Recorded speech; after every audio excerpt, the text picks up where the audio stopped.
It may not be the traditional Cantonese, like exactly the way you expect it to be, and like I think that's okay. I think we're allowed to like venture a little bit off what is traditionally done. When you walk in, you get a seat at the bar, you're like sat right in front of the wok.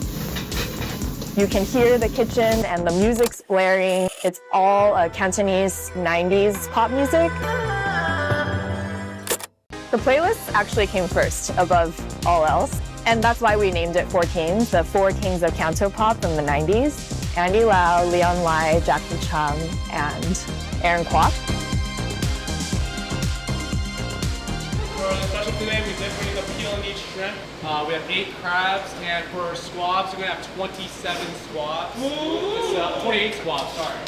Mike is from Hong Kong. Franky's from Zhongshan, which is also in that like Guangdong region. Franky has traveled in China and cooked there as well. So it's like their childhood and work experience both inform the food here. My cousin is coming in, party of 3 at The 4 of us, me, Mike, Millie, and Franky, we were just chit-chatting and thinking about like our future dreams for what restaurant we might want to open. Mike and Franky worked together at Mr. Ju's at the time, so they were already working together. So it was kind of like that moment, like, okay, well, we should do it together.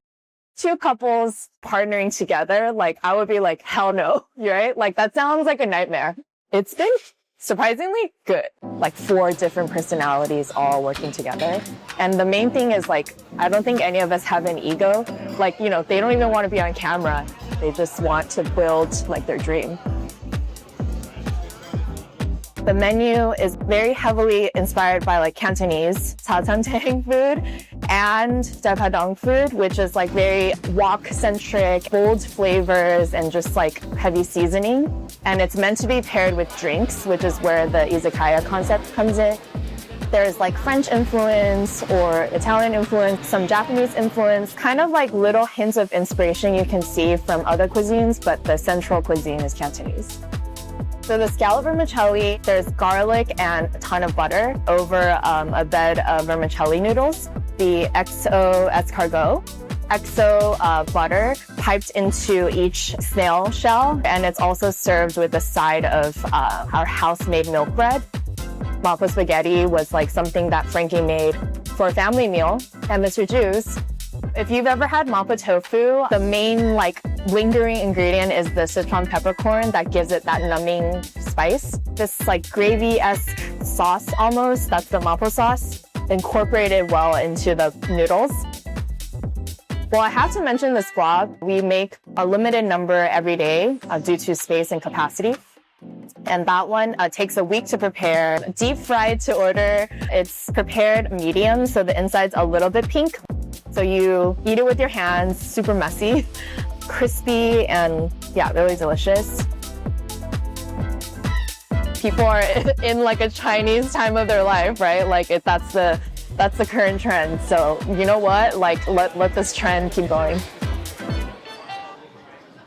Seeing not just Chinese food, but like ethnic-centric food in general pop up in all of America is like very encouraging. And that's what allows us to make like even wackier choices than just a typical Chinese dish. We all really like this restaurant. And I think like in order to replicate it, you would need to literally clone every single person here and put it at the next place, including like Mike and Franky. And I feel like what makes this restaurant special is how much they care and the effort they put in. Like truly, I would say they put just as much care, labor, thought into their food, plating, everything as a fine dining restaurant. Every day we're grateful that people come through the door. Like it's still not like a foregone conclusion that we would be busy. Sometimes like I do see guests being like, oh, what are you eating? Like I didn't order that, like can I try some? And they literally are sharing food with each other, and that's kind of cute and awesome.